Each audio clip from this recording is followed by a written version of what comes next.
Warning, towards the end of the video, it's gonna get toxic. Let's begin with the video. Knowing the psychological triggers that causes people to miss you is as important as knowing their individual psychology. Like the quote says, love never dies of starvation, but often of indigestion. Meaning, they have to miss you if they love you. If they don't miss you, it's because one, they don't love you, or two, you're doing something wrong, which at the end of the video, we aim to fix. All you have to do is master one simple art, which if you do, and you will give you the power to keep anyone interested in you long term. No more getting turned off after 1 or 2 months. No more unsatisfying relationships that fizzle out. And at the end of the video, I'm gonna tell you one weird place and time when men actually miss you the most and how you can use that with one simple maneuver to make them think of you and fantasize about you with more intensity. And to be honest with you, it's kind of evil. So are you ready? Situation and you want to be able to make somebody miss you, but you don't know how to apply these strategies because they're abstract. Click on the description down below where it says work with me one-on-one, and there you'll have me on the phone and I can tell you exactly how to fix your situation today. Click it and let's continue with the story that I'm about to tell you. To illustrate the point of this whole video, my mom had a dog, right? And her name was Missy. I miss her dearly. But my character flaw as a human is that I tend to take things for granted. And while I was living with my dog, I loved her, but I didn't realize how much I loved her. I would leave for like months and I would miss her, but I wouldn't miss her like that because I knew she was always gonna be there, right? And then one day, God, it makes me kind of mad to think about this, to be honest with you. It just angers me. One day, my mom told me she gave up the dog because she was getting sick with it. And I understand, but the problem was that she didn't ask me if I wanted to take care of it. And then she was like, Alexis, I didn't know you cared. I'm like, bitch, fuck you mean you didn't know I care? She was like, you never did anything. You never, but I'm like, I walk the dog all the time. What makes you think? Anyways, all of a sudden, I started missing her like crazy. Nothing changed. It's not that I didn't love her more, but that I felt like she wasn't gonna come back anymore. And the truth is, she never came back. She was adopted to somebody else, and I'm never gonna see her again, you know? Anyway, so that created a type of missing that was on a completely different level than before. And what's the principle behind this? Is that I think I'm never gonna see her again. The reason why people don't miss you a lot of the times, it's not that you don't pull away, but that whenever you leave or whenever you have a discussion with someone, you walk around with your heart so open, you are so freaking needy, that the chances of you ever leaving them in their minds is an impossibility. You have promised unconditional love. And that unconditional love, no matter what I do, will cause them that whenever you pull away, they're not gonna miss you. You can't give people unconditional love. Your love at the end of the day is conditional. And you have to make sure that they know that the love that you have is conditional. And how do you do that? Well, understand that one, these relationships will end. And two, let them know that your love is not conditional, it's not unconditional. Like, you literally communicate that to them. And above all, in your heart, you have to be willing to walk away. There is a certain energy that radiates from you. You don't even have to walk away. Just have the willingness. Just keep your hand on your sword. Even for a friend, keep it in your hand and it'll give you a radiation that's positive. It's like somebody who walks around knowing they have a gun, right? They walk around with a certain confidence that they know that if shit goes down, they could protect themselves, right? It's that confidence. It's peace through strength. So then when you pull away or then all of a sudden you are not there, their minds, because they know you do love them, but it's not unconditional. It naturally creates an unstable environment in their hearts that causes them to miss you a little bit more. Not so much where they get traumatized, but enough for them to feel that tickle in their heart. Speaking of heart, I remember when this girl made me fall in love with her. And I bring her up a lot because she did everything correctly. And when we were dating, we were not dating, but we were dating. You get what I'm saying? And the truth is, she was actually experimenting with dudes with me. She was into women, but she was like, you know what? Let's give the male species a try, right? I did a bad job at it. She went back to girls. But anyway, we met in New York City. I would miss her, but the thing that made me like her so much more, and a part of me, I think it was my own traumas, emotional distance, even if it's for 1 day, 2 days, causes people to miss you even in your presence. That is the only thing that will make somebody miss you even in your presence, emotional distance. And that emotional distance was felt in when she was there. I remember like one time she was sitting far away from me. Actually, this was another girl actually. This is another girl where she was sit far away from me, and I'm like, why is she sitting so far away from me, right? And then the next day when she would hang out with me, she would sit close. But then once every 4 times, she would just want her physical distance, and that made me feel insecure. And I remember I'm like, what the fuck was going on? Why is she doing this, right? And that's a principle that I learned about psychology. Is that if you are consistently always physically close, you might create emotional indigestion. It's best from time to time, just like fasting, where you don't eat sometimes. Give them an emotional fast of your emotional presence. Don't be so emotionally there, wanting their attention, giving them the creepy look. Learn the art of strategically, from time to time, emotionally pulling away from them. Now, what's even more powerful is a physical pulling away. People usually miss you when you're not physically there. The longer they wait, the more they'll miss you, right? Time has a tendency to intensify the desire of what we currently desire. And a lot of the times, if the person is not missing you, it's simply because you guys are just always physically there. That's why I had the most, as a dating coach, when I had the most work was during the pandemic. I was like, yo, God, please bring the Black Death. Jesus Christ, if this is what it means, getting money, please bring me the Black Death. Please bring me the fucking bird flu, please, right? But the reason why so many people were having relationship issues, or were starting to miss their partners, or starting to get tired of their partner, there wasn't no physical distance. You have to create some physical distance, like your life depends on it. You might say, oh, but I live with them. Okay. Well, then be in another room and tell them you want to be alone. Even if it offends them, who cares? If it offends them, even better, they'll get over it. But the point is, physical distance is vitally important when it comes to maintaining attraction. And if you don't have it, you're missing out. The next one is competition. Robert Greene, let them know how to create competition. There is no more powerful way to hint that you are losing your desire. Make your interest in another too obvious, though, and it could backfire. This isn't the situation in which you want to seem cruel. Doubt and anxiety are the effects you are after. Make your possible interest in another barely perceptible to the naked eye. Once someone has fallen for you, any physical absence will create unease. You are literally creating space. Your absences at this latter point of the seduction should seem at least somewhat justified. You are insinuating not a blatant brush-off, but a slight doubt. Perhaps you could have found some reason to stay. Perhaps you are losing interest. Perhaps there is someone else. In your absence, their appreciation of you will grow. They will forget your faults, forgive your sins. The moment you return, they will chase after you as you desire. Allows people to see your true value. Sometimes when you are not around the opposite sex, people forget how beautiful you are.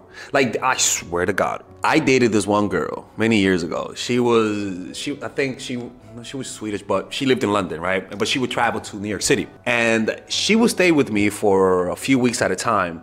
And like the dumbass that I am, I would take it for granted, and like I will pull away sometimes. But then the one time, this made me realize I really didn't like her like that. The one time when I started liking her more was when I realized how guys reacted to her.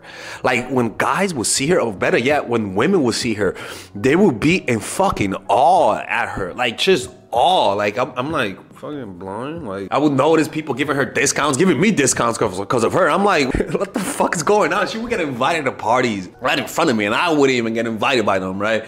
That's how it was.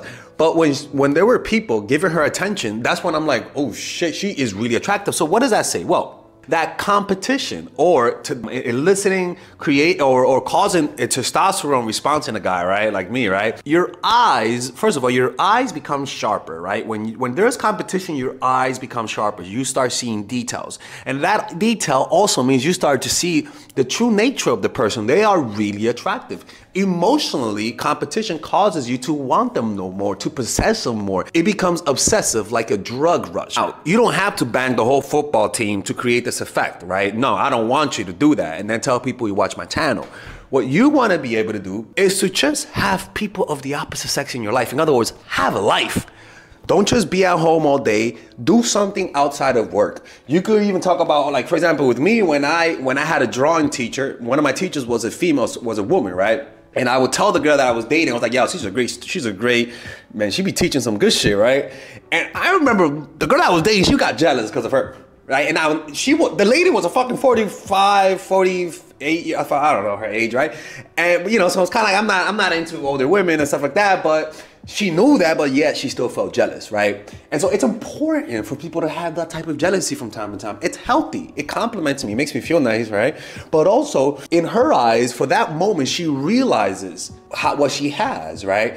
And this is the thing, is that you don't know what you have until you see other people appreciating it. And that's a very true thing. And so you gotta give them that dose. Like giving people their multivitamins. From time to time, let them see the presence of the opposite sex around you. You may not even be doing anything with them, but just let them see it. And then they'll start missing you even more, especially if you're on vacation. Now, a warning, if you have a history of cheating, this is not for you. Now, the next one is when they're emotionally down. This is what cults use. Cult leaders find people who are emotionally down. Because when you are sad, depressed, you like a wax that's mendable. You could move it around. The sadness and the depression and the low self-esteem, temporary or permanent, makes you more pliable, you become more open to new ideas when you are in an emotionally down place, right? That's why you become transformed, or you grow whenever you're in a dark place, because that's when you have the most neuroplasticity, right? When you feel like you're stressed, sad. And that's why long meditations, for example, when you meditate, like I do meditation retreats, long meditations that make you feel uncomfortable create a gap of neuroplasticity where you could actually gain new habits, right? Positive habits and negative habits. So if you're in a negative state of mind, depressed, and people offer you drugs, you might get addicted as opposed to people offering you drugs when you're happy. And so because of that, you feel an emptiness in your heart. And any pulling away from people will cause you to miss them more. Honestly, this is why the guy or girl, this is why I fell in love with her. A big reason was because she called me at a moment when I was depressed. She called me at a moment when I was down, when I felt like I was looking for purpose, and she came into my life coincidentally at the perfect moment, right? And so feeling down naturally when they're depressed and sad will cause them to gravitate towards you. So whenever that happens, you got to make sure you're there for them, right? Because it's one thing for them to miss you because you're distant. When they miss you or are sad and they need your support and you're not there, it might backfire on you, and they might hate you. Honestly, they may not want to be around you simply because you were not there for them. He needed you the most. And now look, this is the last one, all right? This is gonna be a little evil. Let's go over here, right? So you might go straight to hell. It's in the nighttime. I have a theory, and I believe it's true, right? People fall in love during two times. During the morning, when they wake up and realize they're in love, or when they wake up in the morning, sometimes you realize you're out of love, and at nighttime, because that's when you're actually most emotionally weak because you've gone throughout the whole day. And so at the nighttime is when we're more susceptible to our dark side, literally, the dark side. That's when you have your most desires that are compulsive at the nighttime. In the morning, you usually don't have those compulsions, those urges that are dark and detrimental to you. So because of that, the best time to pull away from people is in the nighttime, right? So this is an evil one, right? Just in case Satan is back there. If you want to create this impression, just don't text them after 8 p.m. Don't text people after 8 p.m., right? Especially when you're getting to know them in the beginning, if you do that, people are gonna think what's going on. And since you guys are not in a relationship, it's not cheating, you're not doing anything, but just not texting people after 8 p.m. will cause people to think what's going on. Now, the last one is lowering your energies, okay? Lowering your energy is literally just lowering your energy. Like we talked about earlier, where you're not as enthusiastic. It's like, you know, imagine me talking to you guys like this, right? This is Father Alex, right? And now just imagine me talking like this. Yeah, of course. Now this is Father Alex. You get a sense that there's something off, right? And when somebody's dating you and they sense that energy shift, immediately the mind, because it's selfish, it's self-absorbed, everything's about them, they're gonna say, I did something wrong. And that will cause them to overcompensate and start to do nicer things to you. This is why we're going to hell. Do nicer things so that they can elicit a reaction out of you, right? Where if I think you're pulling away, I'll text you. And then I'll start to closely pay attention to your response time, right? More I'm paying more attention to this now than before. The reason why is because you're like, okay, are they losing interest or what, right? And so you're fishing for interest. You're fishing for what's going on. And usually, honestly, this one is the most insidious one, I'll be honest with you, simply because it creeps up on people. The energy shift strategy is more so, it's not direct, but it kind of like, they're like, one day they're showering and they're like, you know what, lately they're being a little off, right? And how do you shift your energy? Like I said, slower response time, less, you see them less, tiny bit less, right? So if you saw them 5 times a week, you see them 4 times a week, right? Maybe you're not staying over, maybe your texts are less enthusiastic. You're dimming everything down a few percentage points. You're not dimming one thing down completely. You're just from here to here. Right? And you're doing that to multiple interaction, multiple things like the way you text, all that kind of stuff. And that will create a haunting sensation that they'll say, okay, what the fuck is going on? Are they really losing interest in me?